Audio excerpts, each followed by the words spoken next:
In this video, we're going to talk about the stimulus package update for August the 5th. But before we do, if this is your first time at our channel or you haven't subscribed, click on the subscribe button at the bottom. My name is Travis Sickle, certified financial planner, helping you reach your financial goals.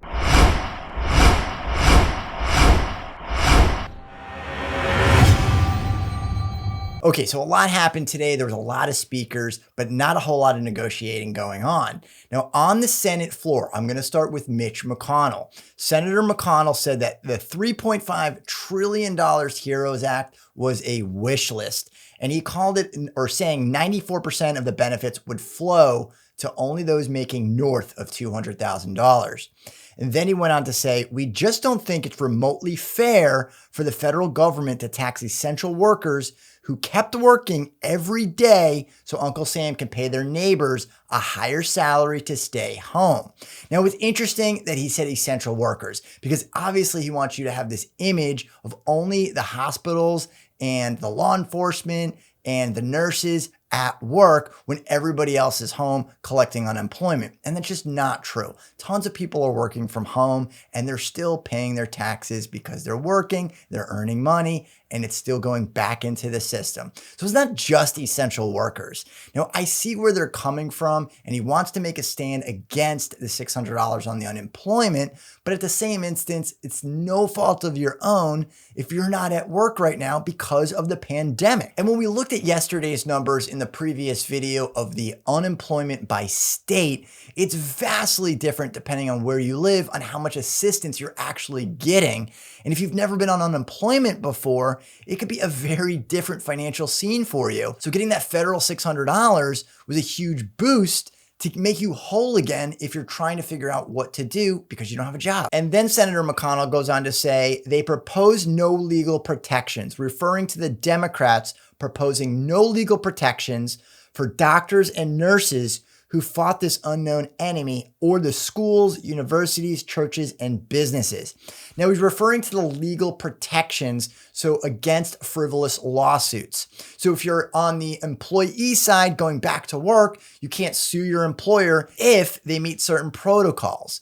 Now, this goes for the schools, universities, hospitals, and everywhere in between, and it's to prevent the frivolous lawsuits. Now, when this first got rolled out, Senator Rubio was talking about the legal protections, but not just a blanket you can't sue. It was to prevent the frivolous lawsuits if and only if the business, hospitals, or universities met a certain protocol for basically keeping you safe. Now, this makes it very difficult because on the surface, it makes sense to have the legal protections to get back into work, to make sure that you're not getting sued.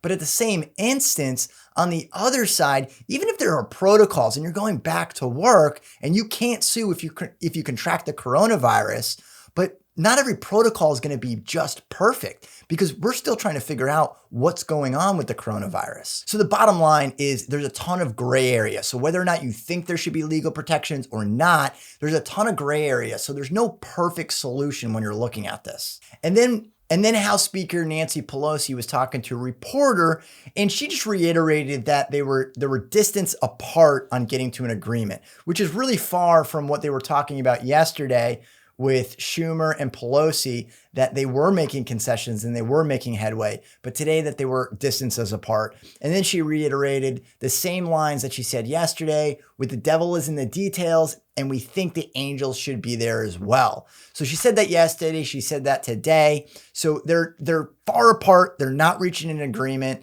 and that's really the gist of what the interview was with House Speaker Nancy Pelosi. Now, with Senator Chuck Schumer, he was talking about a moratorium on evictions, but it does not provide assistance to renters themselves. And what good does that do?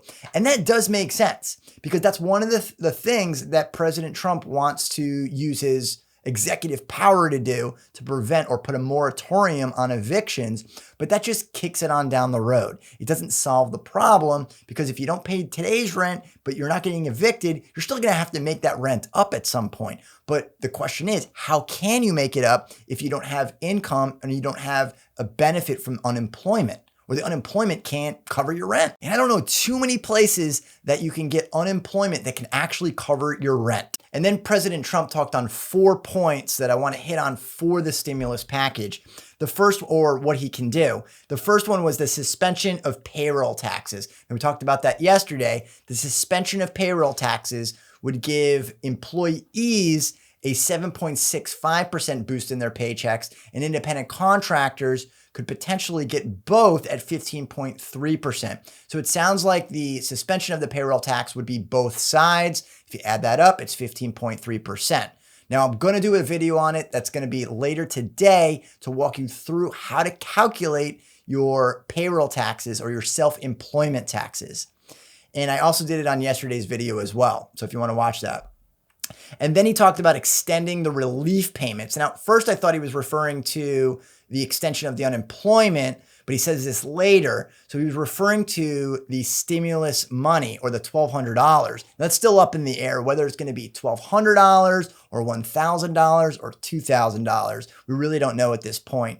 Now, in the HEROES Act and the HEALS Act, they both had $1,200 payments, but that seems like it might not go as planned. So could it be $1,200? Could it be $1,000? We just don't know yet. And then he talked about the executive actions against evictions.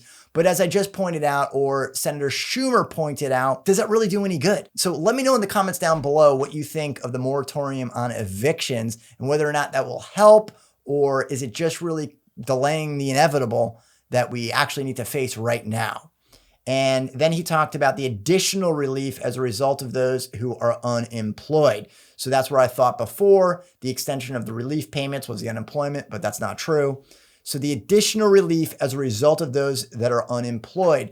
So it's unclear exactly what he means by this. What kind of benefits can we expect? Is it going to be the $200 that converts to the 70%?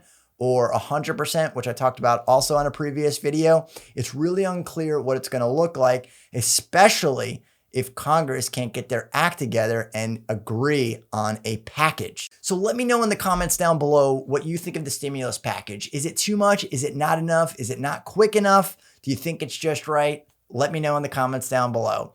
And that is your update for the stimulus package for August the 5th. And if you've enjoyed this video, be sure to subscribe and leave your comments down at the bottom.